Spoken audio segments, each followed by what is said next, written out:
Hey guys, we're going to go through delirium, and before we start, I just want everybody to kind of conjure up in their mind their idea of what a delirious patient looks like, so you kind of have something to kind of set the stage for what we're going to talk about. So we'll take a moment, just think about what the last delirious patient you saw, what they looked like, where they were in the hospital, what kind of medical problems they had going on. Okay, so, when I think of delirious, the first thing that usually comes to mind is something that is more in line with what the Latin, the original meaning of the phrase is. And that is you have this deranged, raving, crazy patient who's usually older, pulling at things. You get called by the nurses because they're agitated. I think for a long time that was kind of my baseline for what delirious was. But what we know is that delirium runs on a spectrum.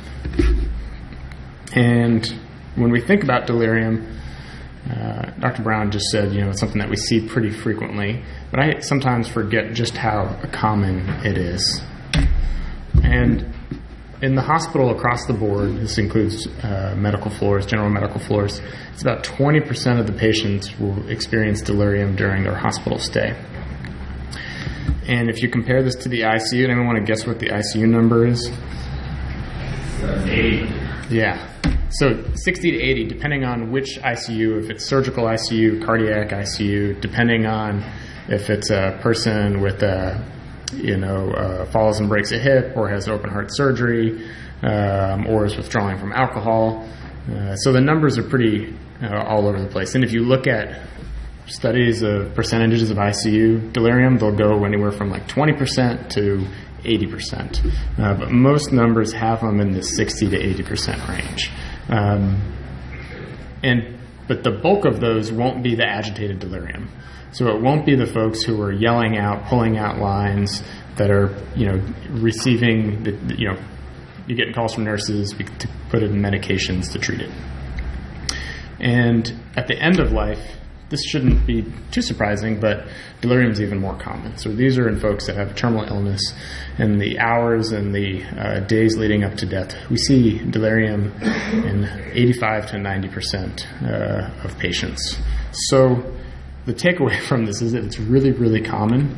But I did an intern year, but I did not do ICU rotations. So my experience in the ICU is, when I was on stroke service and neuro service as an intern, and then seeing consults. And I don't necessarily think about the patients there when I walk into the room, 8 out of the 10 beds being delirious. And so these numbers were, for me, a bit startling. So it wouldn't be a presentation by a psychiatrist without mentioning DSM criteria.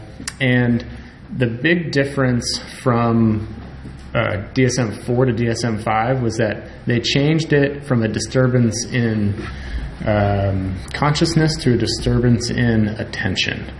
And if you think about it, it's a big change. So we're not thinking about someone who is lethargic. We're thinking about someone who is not really able to attend to things around them, not able to direct their focus on a subject and keep it there, not able to quickly change focus. And so, I find that thinking about it in terms of attention,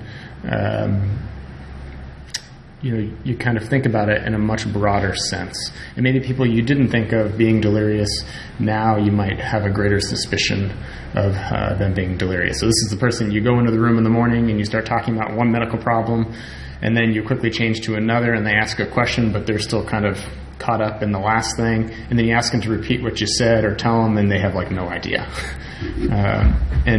But the person is talking to you. They're probably, they could even be oriented, person, place, time. And you just think, well, Jesus, God doesn't understand what's going on. Or, he's got some dementia at baseline. But the suspicion for delirium should be quite high. of course, we think about in terms of waxing and waning. It develops over a short time, so that's pretty straightforward.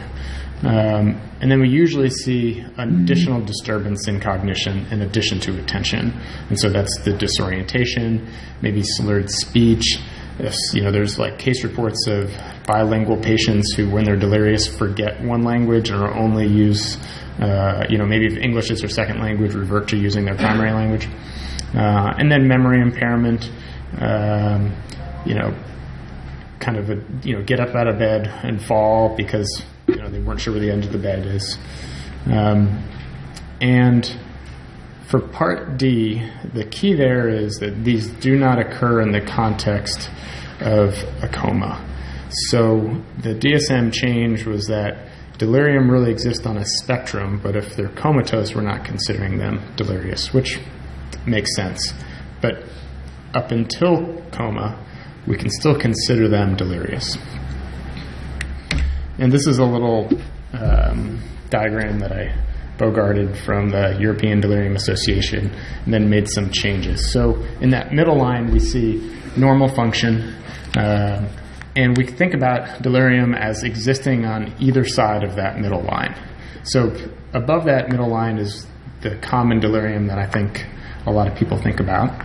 And then what we see is we also see delirium below it. And so these are people that sometimes look just depressed, or we have a hard time waking them up. Maybe they refuse physical therapy because they feel really fatigued. And then, maybe they are kind of with it, but then their answer to questions, some questions seem a little off. But as a whole, they seem kind of with it, so we're okay with kind of going along with treatment. And then you get to people that are in this untestable range. So these are people that are really stuporous, who you're not even really able to do, you try to do a MOCA or a mini mental, and you're not able to really complete it because of how stuporous they are. And so it's important to think that, at that phase, even though they might be stuporous, they could still be delirious. And this slide is a mess, and it's a mess for a reason, because there's no one pathway to develop delirium, and which makes treating it really difficult. So, we have the cholinergic hypothesis that, there's a decrease in cholinergic activity, and then if we, replace acetylcholine, maybe we can treat delirium. Then there's the, GABA activation, so that's why people become delirious, in alcoholism or benzodiazepine withdrawal. And then you have glutamate, and so you have a ton of receptors that are indicated in development of delirium. So it becomes really complicated to treat and to diagnose because you're thinking about it from many different standpoints. And we could do a whole lecture on just the pathophysiology of delirium, but that kind of sounds boring. And so the big takeaway is, I think this image is good just to think about it in terms of not just one way to develop delirium. So what do we do to diagnose it? If maybe people in the audience could raise their hands if they use an assessment or use like a standardized form to diagnose delirium, or if they suspect delirium, they use a test. So raise your hand if you use something. And the people that the person who raised it, was it used in the ICU or used on the floor? Both. Okay. And what did you wind up using? What was your the CAM? The CAM. Okay. How long does the CAM usually take you to assess or to do? 3 minutes at most. How long? 2 to 3 minutes. 2 to 3 minutes. Okay. And at the VA, show of hands, how many people use an assessment for delirium? None. Okay. Is there a reason why we don't use it? Tradition. Anything else? Nobody's following. Is it, Dino? I think part of it tends to be, you're managing all these other things that are going on with the patient, and then they're a little altered, and, especially the ICU, Yeah. And we just say, oh, that's most likely delirium. Yeah. If it doesn't get any better, then we'll further, Yeah. So I think it's just kind of... So it's kind of this expectation that there is a lot of delirium, and so kind of what's the point of screening for it? Is there times when I'm wondering if screening would be helpful, especially when you're not sure what is going on, like when you're going after another cause of the altered mental status? Anyone think of an instance of when it would be helpful? Part of this is just curiosity, because it's one of those things where, and how often do, like, when people think of delirium, how often do they think purely of kind of think of the hyperactive delirium? Like a show of hands of when they think of delirium, they think of like an agitated patient. Okay. Now, is there also the same thinking about delirium in terms of the fatigued, listless person who is like difficult to get out of bed? I see some head nods, but maybe less commitment to it. Okay. Dino? Probably not because we only call it nurses for the patient. Gotcha. Yeah. Yes. Yeah. And so the reason I think screening is important is because when we think of delirium, we think about delirium especially when we see behavior and then when it blows up our pagers, right? And so the elderly person who is delirious but isn't acting out probably doesn't get their delirium treated as well because it's not causing us a problem, which, that stinks, but it's kind of, like Dino says, the nature of our medical world is that we have a lot of fires to put out, and then we go after the biggest fires first. I'm glad that someone's using it, and they're using it and only doing it in a couple minutes, because that's the thing about it. It's really short to do, and it's helpful from a standpoint of understanding kind of what problems a person is going to potentially face if if you understand that they're delirious. So the CAM and then like the ICU one is one page. I've got copies of it up here. It's really short. It asks, you look at the patient, do you notice that they've had, I'll read it here, that they've had an acute onset or a fluctuating course, and then you do a test for attention, and if they're intubated, what you can do is, hold up fingers and have them repeat back to you the number of fingers you're holding up, or, read a couple words and have them give you a thumbs up when the letter A comes up. So you're doing some things to test whether they can attend to you. And then you're also checking their RAS score. And so if they're anything but alert and oriented. And then also you ask them some questions about their thinking patterns. So you'll do some abstraction phrases, some simple yes or no questions. And the one in the regular CAM, the confusion assessment model that you use on the floor, is a little bit longer, but at the most it takes like 5 minutes. So it's one of those things that you can always farm out to your medical students, to do. And the good thing is that they're really sensitive. So these tests are about 95% sensitive, and the same goes for when you use it in the ICU. On the other side of the slide, what I found really interesting is that when I'm on consult psychiatry, I get consulted for a fair amount of delirium, but then I also get consulted for like psychosis, someone who is bipolar is acting up, and it's especially worse at like private hospitals. And so I get all these consults, and a fair amount of them wind up that the patient's delirious, or someone gets admitted to the inpatient psych service, and we just had this happen last week, and the guy is now intubated in the ICU, and we had it happen the week before with a similar outcome. And so these are people that come into the emergency room, they have a psychiatric illness, they come in delirious, but because they have a thing on their chart that says they have a history of schizophrenia, their behavior, their presentation gets labeled as, they're psychotic. So they ship them up to the floor, and then we show up, and looking at them, it's like, well, this doesn't look like psychosis. And that happens a lot. There were a couple studies that looked at psychiatric consults, and what they found was that the diagnosis of delirium was missed in about 50% of the cases. So these are people that, hey, we're consulting you for depression, and then the psychiatrist turns around and says, well, this isn't depression, this is delirium. Or we get consulted because the person is psychotic, but it turns out they're delirious. Or they also gave the instances of like someone refusing treatment, and the patient was delirious. So the takeaway is that, we do think about delirium in terms of the agitated part, and then we're kind of quick to judge it or to call it depression or something else.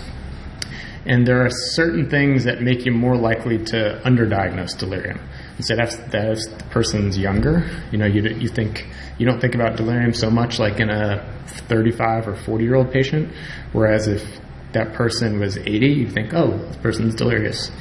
If they do have a history of bipolar or a psychotic illness, that led to greater misdiagnosis of delirium.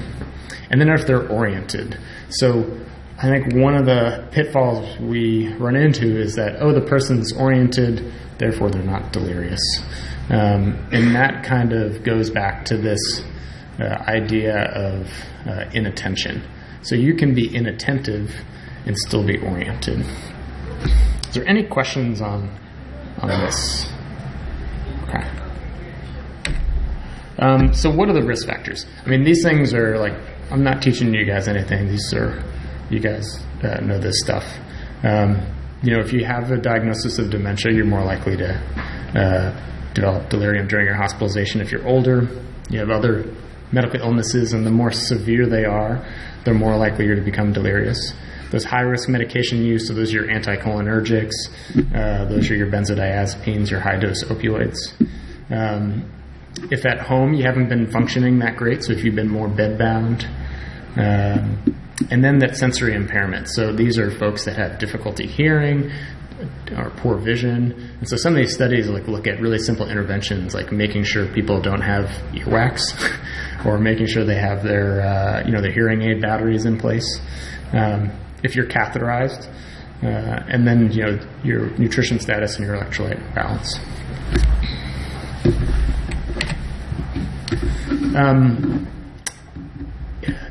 Who here gets an EEG when they suspect delirium? Or who here? Do you guys use EEGs if the person doesn't have a seizure or like something that doesn't look like a seizure? Who here? Okay, yeah. And then for someone who shows up and comes into the emergency room with altered mental status, how often do you order a CT head? Every time. Every time. Yeah. And then I'm fallen into this trap too, and especially ordering CTs for like someone shows up psychotic. And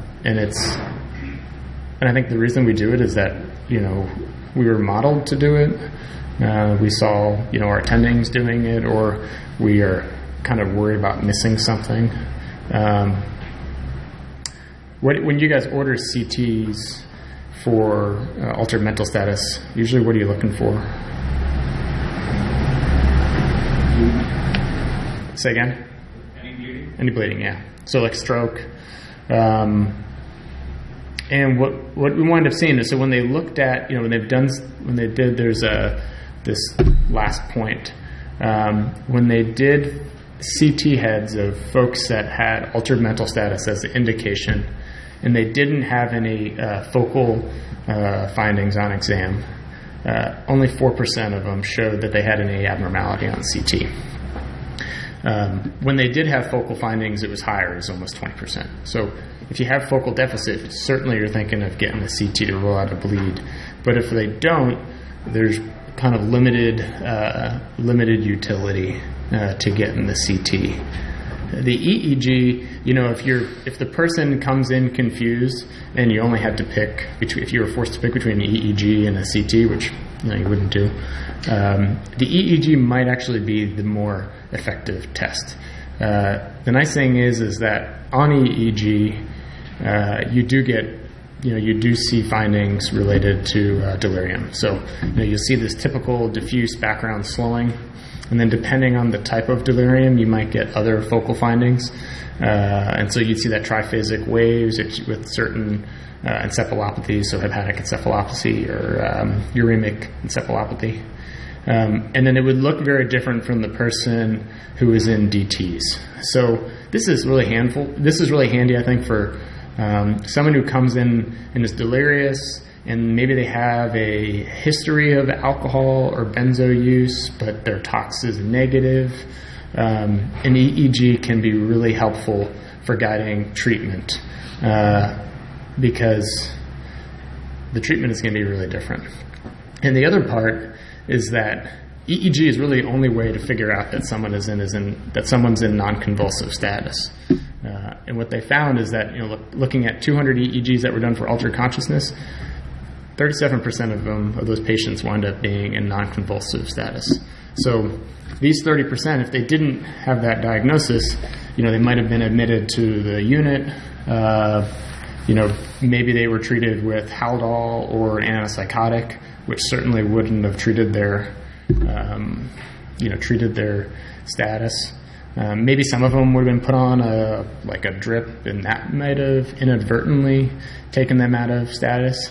But this is a pretty big, differentiation between convulsive status and delirium, and could be really helpful. I know I've had a couple people that I have seen that turned out to be in non-convulsive status, and it's pretty remarkable, how effective treatment is for those people. What stops you guys from using EEGs? No EEG test? No, yeah, especially on the weekends. Is that still a problem? It takes a day to get it, because the tech has to come and perform it, and then someone has to read it. Yeah. And, I kind of wonder, I can't read an EEG to save my life. And sometimes I think there's a couple, psychiatry faculty that can, so I might be able to, drag one of them in to read it. But I also wonder if the reason that it's so hard to get an EEG done is because we don't use it that much. And so it's one of those things where if we used it more, I wonder if they would, make it easier to get. The EEG is essentially controlled by the neurology department here, who consults psychiatry for it, which makes no sense to me. So I think it goes all the way back. But we don't think the patient needs the EEG because they're not educated to this point.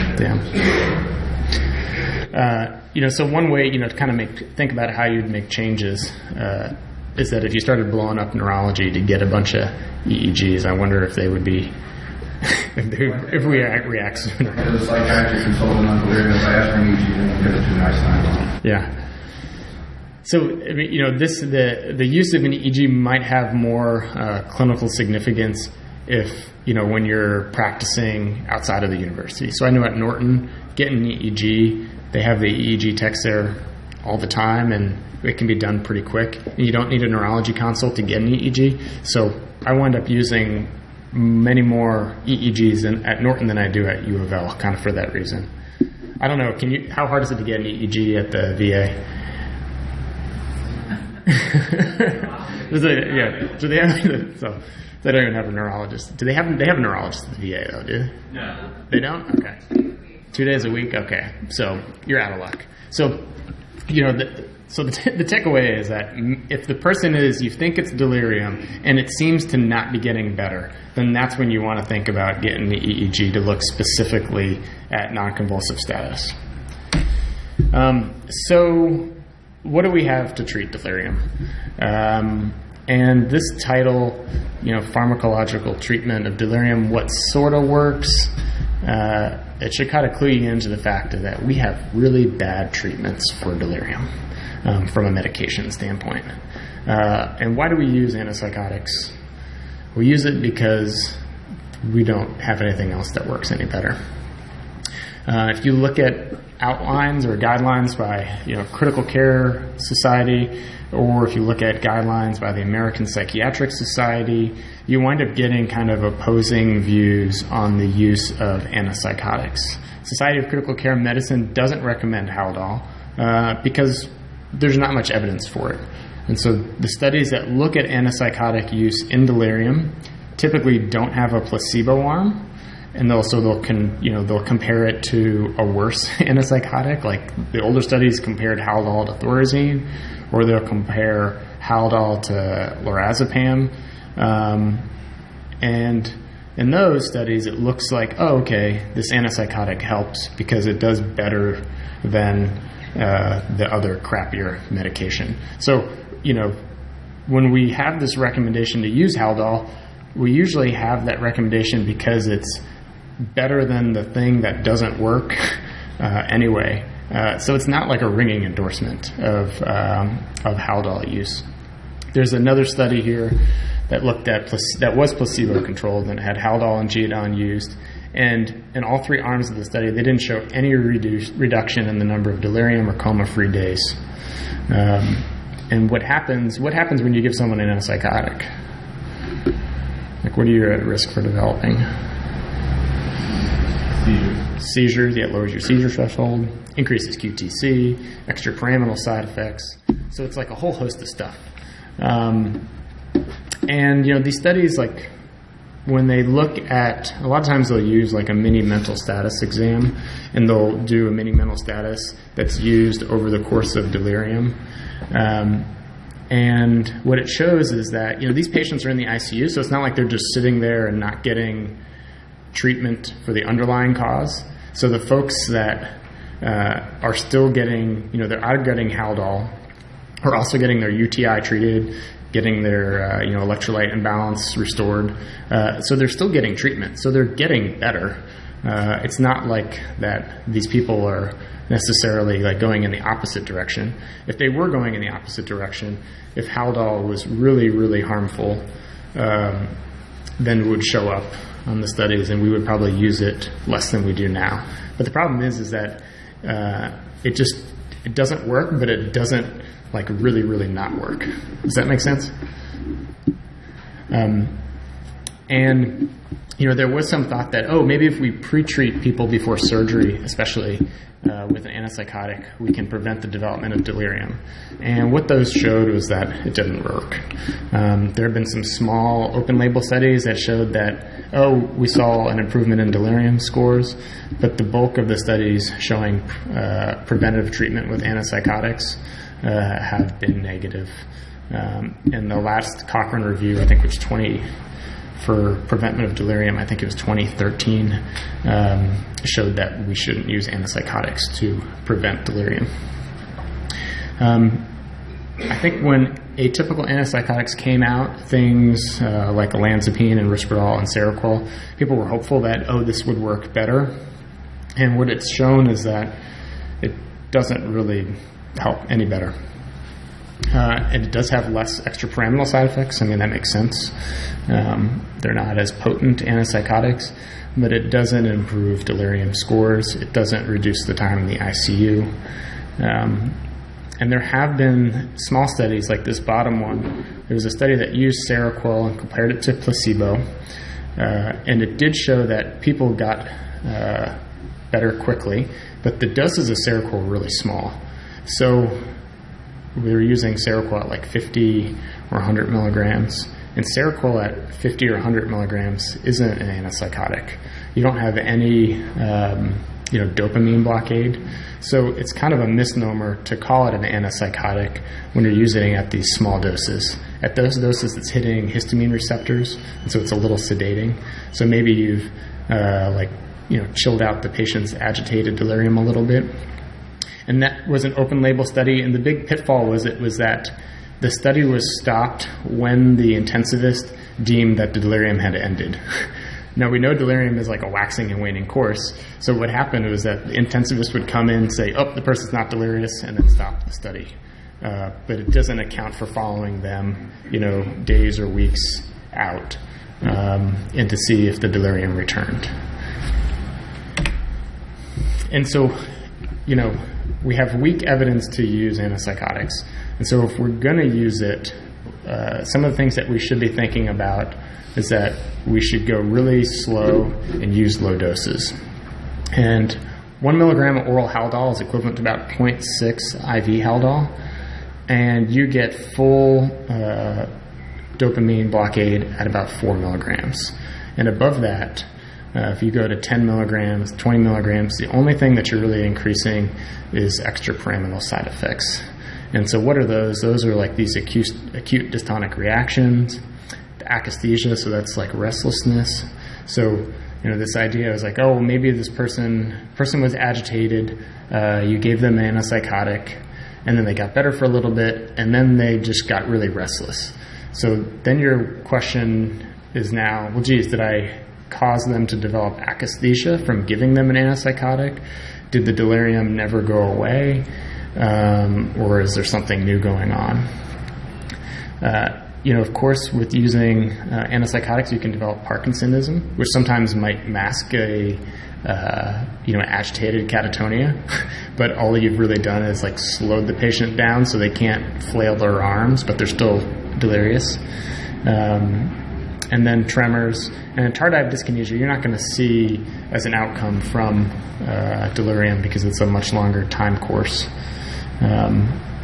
So these are kind of things to be thinking about. So if you're using antipsychotic or you come in after, come in the morning and someone overnight had gotten like 20 IM of Geodon and 4 milligrams of IV of Haldol for agitation, it would be worth doing a physical exam on them and looking particularly for cogwheel rigidity and assessing for kind of doing an exam looking at Parkinson's type symptoms. Because what might be happening is, now they've developed extrapyramidal side effects and you have to treat that. So this is an old ad for Thorazine. So this is what we used before Haldol was developed. And so this ad came out in 1956. And back then, Thorazine was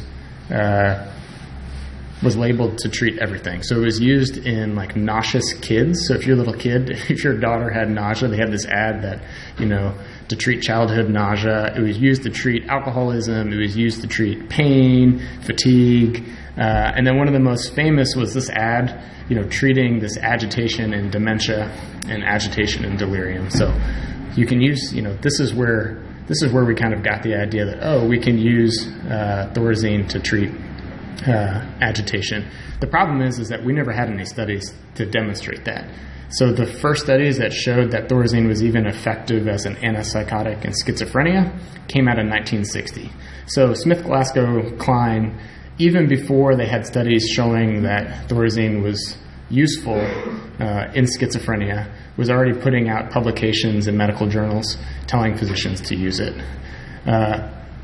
So this is just to show that be careful when you use medicines, and especially if you just, we know not to just like read an ad and say, I'm going to use that.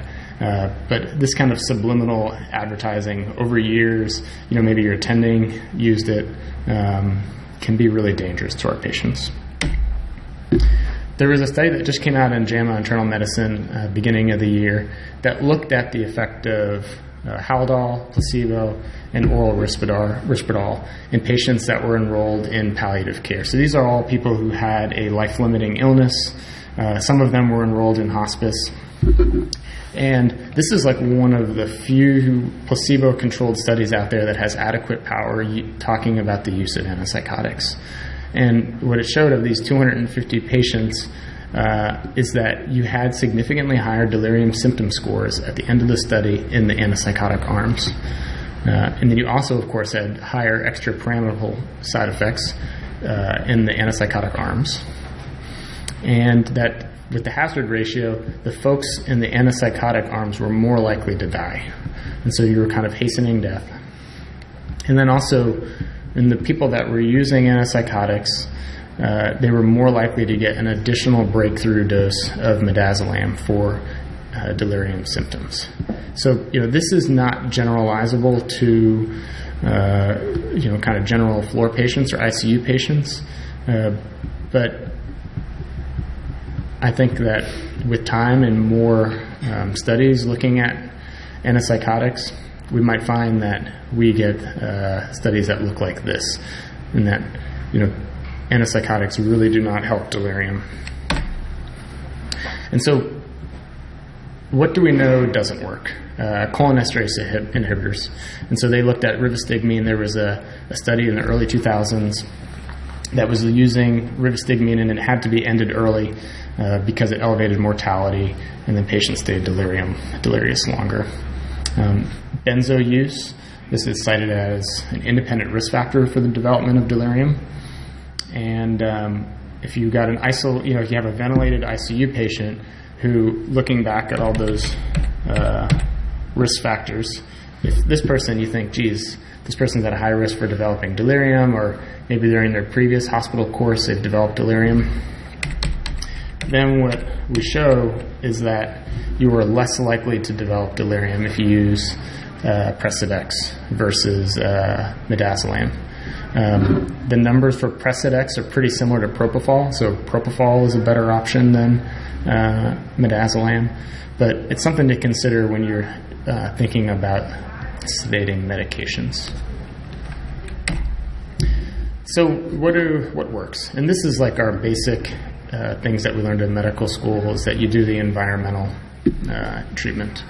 And the group that's down in Vanderbilt has a wonderful website that's icudelirium.org, I believe. And they use a bundled treatment plan. So these are these mnemonic here, A, B, C, D, E, F. And so, they try to wake the patient up and do breathing trials, extubation trials as quick as possible. They maximize the delirium non-pharmacologic intervention, so that's, limiting restraint use, getting them to get back on a better sleep-wake cycle, having family members, or if not family members, or sitters in the room. So kind of doing all these things that we learned, but it's hard when the nurse calls you at 3 a.m. to say, we just need to have someone sit with them and help reorient them. That's usually not what the nurse wants to hear when you get called in the middle of the night. And then you get them up out of bed, and you get them moving as quick as possible, and you get the family involved. And also part of that is for, delirium is really scary to family members and to patients, because people do remember what happened when they're delirious, or sometimes even more scary is they can't account for that time. So, they were delirious, they don't remember it, but their family members remembers all the horrible, nasty things that they said. So you have the person is ashamed for having this period where they blacked out, but then the family member is really upset because they don't understand that the person was delirious. And so, making family members aware of delirium symptoms, and this helps. Using these bundled approaches help get people out of the ICU quicker, reduce delirium and coma days in the ICU. And so, what you want to do is you want to frequently reorient them. You want to get them stimulating activities throughout the day. So this is really hard to do if you don't have a family member or a sitter present. There has been some new studies looking at using Sudoku puzzles or little Cracker Barrel style puzzles in the ICU.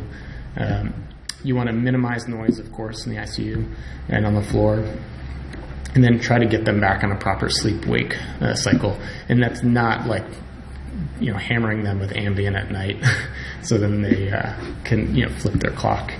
Get them up just as early as possible, get them out of restraints, get those catheters out, and then work on getting them their glasses, their hearing aids, and correcting volume status. And, I think when I first started thinking about delirium, I didn't necessarily think about it in terms of the long-term effects. I just kind of thought, it's this short-term problem. I correct the underlying issue, and then delirium goes away, and they're better. What we've seen is that critical illnesses have an associated developed long-term cognitive impact. And so looking at people that have had a critical illness that go home at 3 months out and 12 months out, we see that they've had a decrease in their global cognition scores and their executive function scores. And the people that had more delirium had higher or had more reduction in global cognition and executive function. So, I mean, this is to say that delirium really has a long-term effect. Long after the delirium has cleared, these people are going home and noticing the effects from it. So it's important that we diagnose it early and then really work on limiting medications that increase the risk of prolonging it. And then this last part, it's also associated with more disability in ADLs. So people that develop delirium in the hospital are more likely to go to a nursing home as opposed to go home. And so, I mean, those were like pretty startling to me when I read about them. And so our kind of big takeaways about delirium is that, I'm kind of on the mindset that if you're not looking for it, you're not as likely to find it. So use those screening tests. And then if you're in the ICU, preventing it is the best way, because we know like our treatment options are pretty limited. And then, always be thinking about this delirium patient who is the hypoactive, maybe just appears depressed or lethargic, maybe thinking about their treatment in terms of them being delirious instead of just them being over-sedated, from pain medications or just being tired or whatever. And then this fourth bulletin I think is the hardest, and is that really emphasizing non-pharmacologic interventions over pharmacological interventions. Because our pharmacological interventions, antipsychotics, don't work really well. So if you're going to use them, be really careful when you do. Start at low doses. Wait an hour before you redose them. And then, if you've got continued questions, always call us. But unfortunately, we don't have any better medicine than you do. And so I think the hardest part is when you get that call in the middle of the night of a delirious patient, not telling them to give them 20 of Geodon or, 2 of IV Haldol. But it can be helpful to explain to the nurse, to explain to the staff, maybe go see the family if they're in the ICU and say, hey, I'm not treating this. I just know that our treatment options of like keeping you here overnight and talking with the patient, holding their hand, works better than me giving them medicine. But I think as a physician, it's really hard to not do that. We feel like if we have a medicine to use, we want to use it. And I think in a lot of ways, like using antipsychotic seems like more scientific because it's a medication. Like we know how it works. Whereas, helping open the windows, opening the blinds, reorienting the patient seems kind of softball. And the last part is, be really vigilant about delirium because it sticks around long after the delirium has cleared. Any questions on this stuff? Yeah. So you say recognize people often. In the ICU or even on the floor, let's leave aside patients with dementia who you have a difficult baseline with. How would you be able to establish or get an idea for delirium starting to set in on a patient that may have an existing psych history that may not be able to engage with you when you're trying to get their attention, or a patient that comes to the ICU intubated already and are then coming out sedation and you've never seen them awake and alert? Exactly. Yeah, so I think, one of the big things is that in psychotic illnesses, the most, for you kind of say like, oh, they see things, they're having auditory and visual hallucinations. In psychosis, auditory hallucinations are far more common than visual or tactile hallucinations. So if somebody is saying, like, we just had a patient who was admitted to us because they were seeing dead body parts in the room. Now, immediately that was like, well, that's weird and it's scary, but that doesn't sound like someone who's psychotic. That sounded like someone who was delirious. Or if they're like grabbing at things or sometimes just listlessly pulling. So the first thing I'll do is that, if there's these descriptions of hallucinations, if there's anything but auditory hallucinations, I would have, I would think about it, okay, it's delirious until I prove it otherwise. So kind of flipping the script and assuming it's delirium and then having to prove a underlying psychiatric issue. I think that's the first step. And then your question was, how else can we understand delirium in a patient with a psychiatric illness? Or an ICU patient that started off today. Yeah, and so the other thing is, I think, try using these assessment modes, because like using the CAM ICU score, because they are really sensitive. So they're unlikely to miss a delirium diagnosis. And the other part is that when you think about psychiatric diagnoses really pop up as poor judgment and insight, which is entirely different from someone who is like ranting, who's like screaming and pulling at things. Like, that's someone who I don't immediately assume has a psychiatric illness. I guess for me it's hard, because I just always assume people are delirious until I figure out what their underlying psychiatric illness is. I think one thing that we do is that when somebody comes in with a history, we kind of take it and say, oh, especially if it's not something we understand. So if somebody has a history of schizophrenia, if you're not a psychiatrist, you might be unlikely to challenge the diagnosis of schizophrenia. But as a psychiatrist, if someone comes in with a past history of schizophrenia or bipolar disorder, I just basically assume that the previous person didn't know what they were doing, and unless I make the diagnosis, I don't necessarily buy it. And that's being kind of over the top, but I think it's kind of important. So I had this patient who a week ago came in, had psychotic symptoms. It looked like he had used drugs in the past and along the way been diagnosed with schizophrenia, but it looked like he had also kind of had a long drug use history. And when he had used these drugs, he became psychotic. And so he had been put on antipsychotics, stayed on them. They were put on long-acting injectables.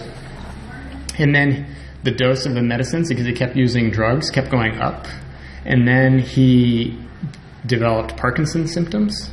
And so then the physician thought, oh, this guy has schizophrenia and he has Parkinson's disease. So then they put him on amantadine to treat the Parkinson's. And then he started seeing dead people. And so he got admitted to Our Lady of Peace. And then Our Lady of Peace wasn't really sure, so they thought, oh, this guy is psychotic. And they continued to give him antipsychotics and discharged him home. And then mom was really concerned about him. And then she gave him more medicine at home too. And he kept not getting better. And so they brought him to the hospital. And by the time I saw him in the hospital, he had this really gross tremor. And he was describing this seeing body parts in the room. And when he had this really gross tremor, we were concerned because he had gotten so many antipsychotics. We were concerned about extrapyramidal side effects. So we gave him some cogentin, and so then we gave him this anticholinergic, and he became more delirious. And the treatment for him was we stopped absolutely everything. We were concerned that he was developing NMS, so he wound up going to the ICU. But in the ICU, they basically didn't have him on any medicine. They just monitored his CK and gave him fluids. And he got better, and he got better completely, 100%. Came back to us. And then we got this long history, and it turned out that, he probably didn't even have schizophrenia. But, this diagnosis had been carried forward and not questioned.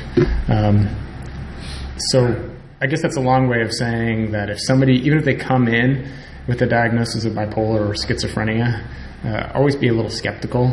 And if it looks like delirium, that you would see delirium in your, 82-year-old patient who just fell and broke their hip, it's the same thing. So don't necessarily let these diagnoses scare you. And then maybe even have a higher suspicion for delirium, knowing that it's more likely to be missed. Any other questions?